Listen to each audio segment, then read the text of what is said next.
And then finally, guest-friendly doxology, what we call, or Ed Clowney, past president of Westminster, called doxological evangelism.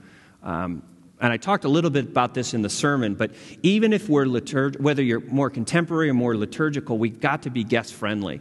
And there's a difference between being seeker-sensitive and guest-friendly. I mean, you know, to be seeker-sensitive is to take everything out of your worship service that they would not understand or they wouldn't get. So strip out anything. You know, that would probably mean you'd have to, if you want to be truly seeker-sensitive, you really probably should cover these stained glass windows. You know, that's what it would be like, and not have anything that would be historical or traditional. So that's more of the seeker model. To be guest-friendly is just to say, you know what?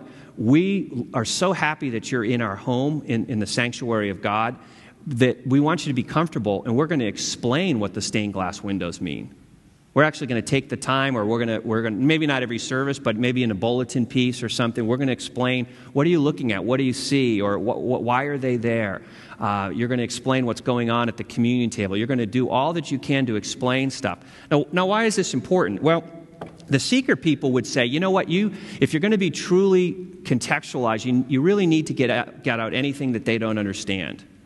But think about that. I mean, is that really the best thing to do? I mean, you want them to come into the full breadth of the Christian church and all the wonders that we have. Why would you take everything out? That would be like this. That would be like, you know, if you said, you know, you're dating a gal and she knows nothing. She didn't have a dad that liked baseball, God forbid.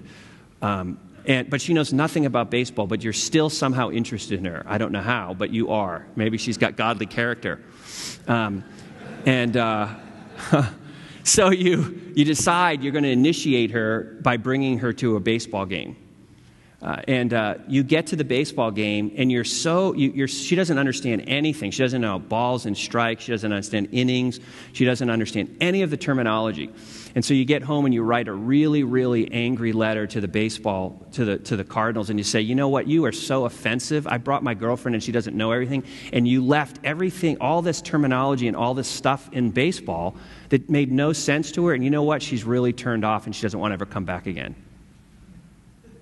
Well, if you took all those things out, you wouldn't have what? Yeah. So take everything out of church history, take all the theology out, take out all the weird things that we do as believers, and you don't have what? You don't have Christianity. You don't have the church.